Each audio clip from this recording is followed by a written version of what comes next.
The second round, our first participant will be Adama. When I asked Adama about a poem and how she chooses a poem, she said after the first read, she'll know. The poem just calls to her. Adama.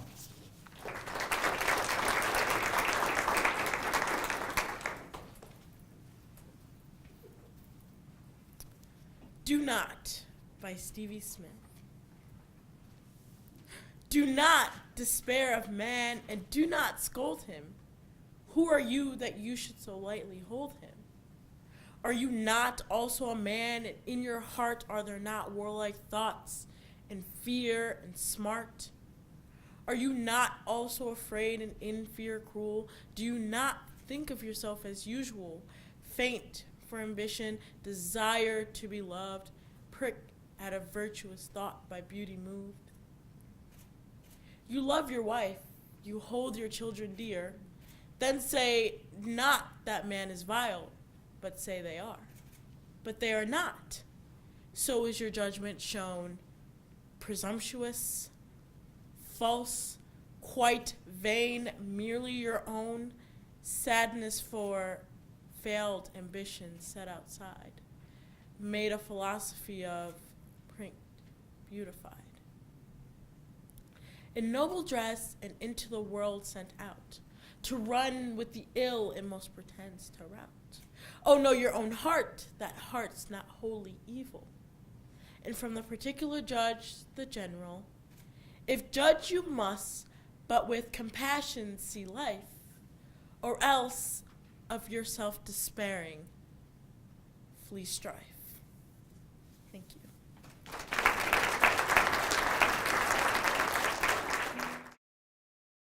Our next participant, Kai. When asked about their heroes, Kai said, "My hero is my mom." Good choice.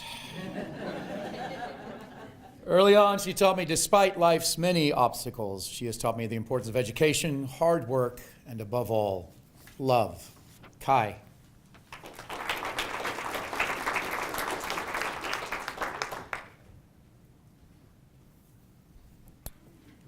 Respiration by Jamal May. A lot of it lives in the trachea, you know, but not so much that you won't need more muscle. The diaphragm, a fist, clenching at the bottom. Inhale. So many of us are breathless. You know, like me, kneeling to collect the pottery shards of a houseplant my elbow has nudged into oblivion. What if I sigh and the black earth beneath me scatters like insects running from my breath? Am I a god then? Am I insane because I worry about the disassembling of earth regularly? I walk more softly now into gardens or up the steps of old houses with impatience stuffed in their window boxes. When it's you standing there with a letter or voice or face, full of solemn news, will you hold your breath before you knock?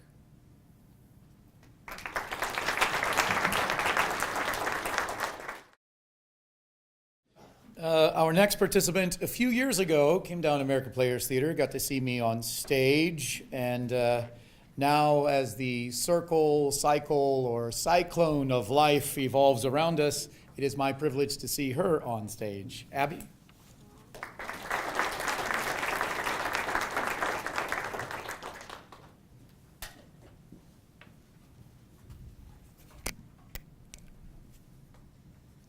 More Lies by Karen Gottschall. Sometimes I say I'm going to meet my sister at the cafe, even though I have no sister. just because it's such a beautiful thing to say. I've always thought so ever since I read a novel in which two sisters were constantly meeting in cafes. Today, for example, I walked alone on the wet sidewalk, wearing my rain boots, expecting someone might ask where I was headed. I bought a steno pad and a watch battery. The store windows fogged up. Rain in April is a kind of promise, and it costs nothing. I carried a bag of books to the cafe and ordered tea. I like a place that's lit by lamps. I like a place where you can hear people talk about small things, like the difference between azure and cerulean, and the price of tulips. It's going down. I watched someone who could be my sister walk in, shaking the rain from her hair. I thought, even now, florists are filling their coolers with tulips. $5 a bundle. All over the city there are sisters. Any one of them could be mine.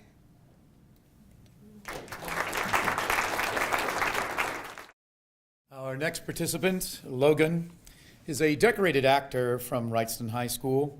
And when asked who his favorite poet is, he said Hansa Kosick, a teen poet whose poetry is saved through the works of I Never Saw Another Butterfly, a collection of poetry, prose, and art from victims of the Holocaust.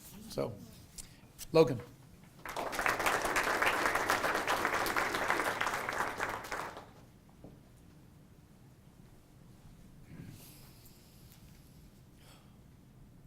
After the War by Rachel Galvin. For Joseph Flum. When he got to the farmhouse, he rifled through the cabinets, drawers, and cupboards, and his buddies did too. The place was abandoned, or so he thought, and his buddies did too. He tried to talk to people in town, and his buddies did too, but he was the only one whose Yiddish made it across into German. They took his meaning. He, in the farmhouse, took a camera and a gun. But his buddies, who knows? About the gun, it's also hard to say. But after the war, he took up photography. Why not? And shot beautiful women for years. Got pretty good at it, and how. Won prizes and engraved plates, put them in a drawer. Forgot the war. Forgot his buddies. Forgot the women. Forgot the drawer.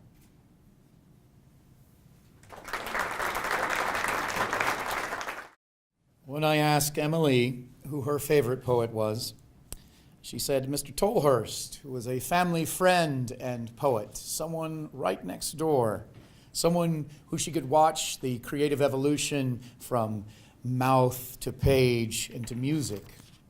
Emily.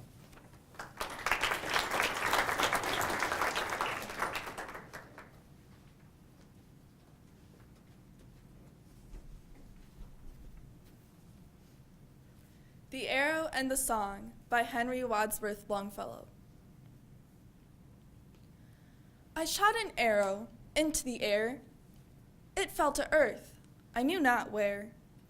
For so swiftly it flew, the sight could not follow it in its flight. I breathed a song into the air. It fell to earth, I knew not where. For who has sight so keen and strong that it can follow the flight of song? Long, long afterward, in an oak, I found the arrow still unbroke, and the song, from beginning to end, I found again in the heart of a friend. Our next participant is Brendan. There are few universal measures of a human being, and one of them is their favorite Doctor Who. Brendan's is Matt Smith. Brendan.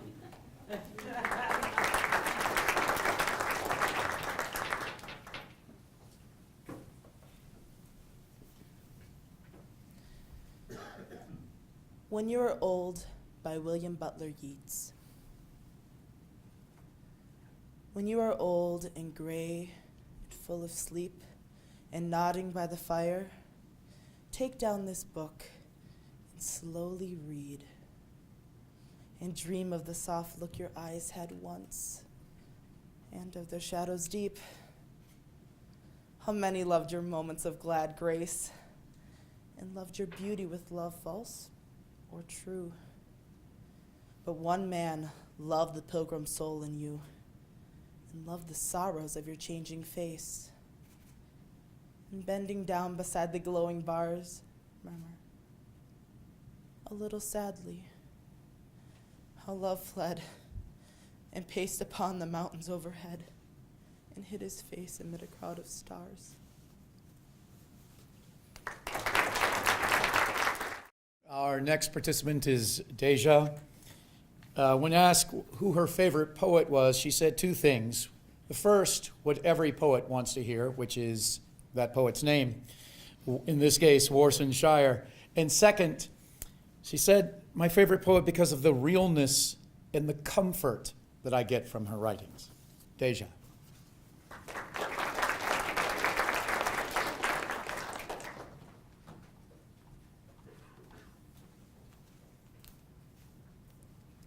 Silence by Thomas Hood.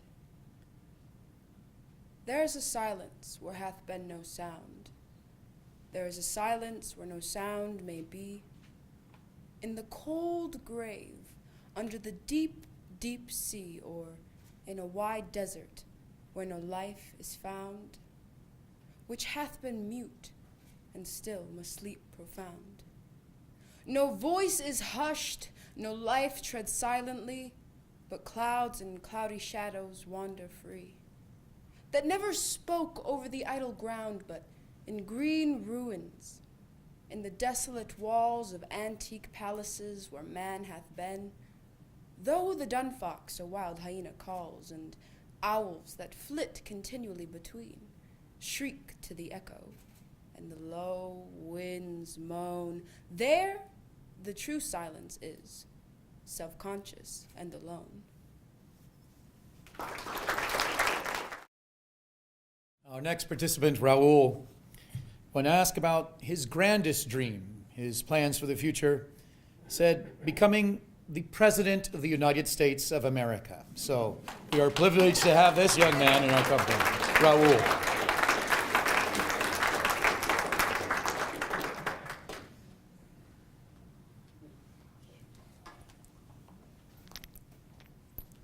The Negro Speaks of Rivers by Langston Hughes. I've known rivers. I've known rivers ancient as the world and older than the flow of human blood and human veins. My soul has grown deep like the rivers. I bathed in the Euphrates when the dawns were young. I built my hut near the Congo, and it lulled me to sleep. I looked upon the Nile and raised the pyramids above it. I heard the singing of the Mississippi when Abe Lincoln went down to New Orleans, and I've seen its muddy bosom turn all golden in the sunset. I've known rivers, ancient, dusky rivers. My soul has grown deep like the rivers. Thank you.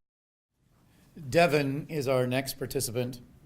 When asked about proud moments, Devin said, the first time I did the ballet line for the water ski show team. So from water ballet to words ballet, Devin.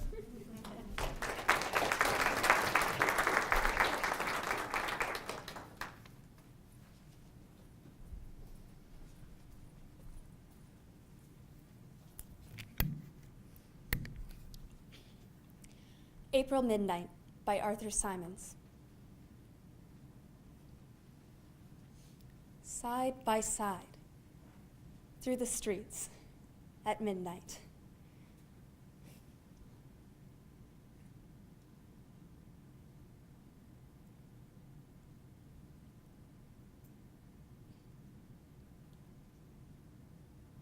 Roaming together through the tumultuous night of London in the miraculous April weather. Roaming together under the gaslight, day's work over. How the spring calls to us here in the city, calls to the heart from the heart of a lover. Cool till the wind blows, fresh in our faces, cleansing, entrancing. After the heat and the fumes and the footlights, where you dance and I watch your dancing. Good it is to be here together, good to be roaming, even in London, even at midnight, lover-like in a lover's gloaming. You, the dancer, and I, the dreamer. Children, together. Wandering, lost in the night of London, in the miraculous April weather. Thank you. Miles is our next participant. I got to speak with Miles' family before we started, and I asked them to say something about his greatest quality. I think the words were self-assured, fierce determination, and perhaps mule-headed stubbornness. Miles.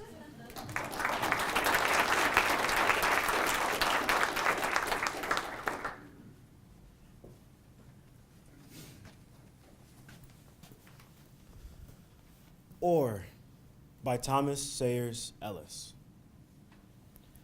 Or Oreo, or worse, or ordinary, or your choice of category or color, or any color other than colored, or colored only, or of color, or other, or theory, or discourse, or oral territory.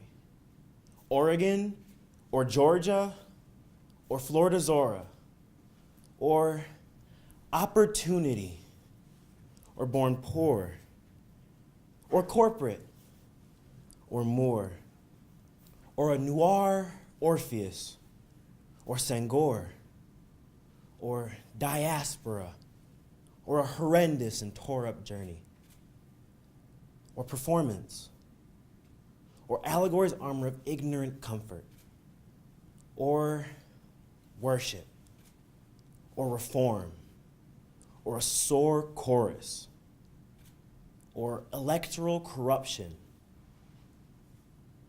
or important parts of Yoruba, or worry, or neighbor, or fear of terror, or border, or all organized minorities.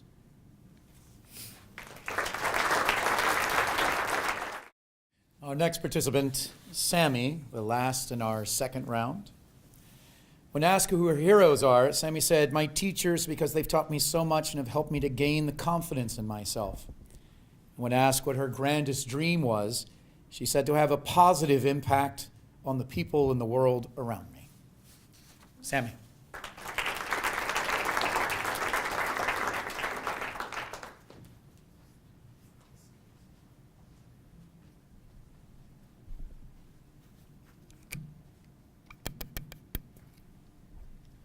When You Are Old by William Butler Yeats. When you are old and gray and full of sleep and nodding by the fire, take down this book and slowly read and dream of the soft look your eyes had once and of their shadows deep.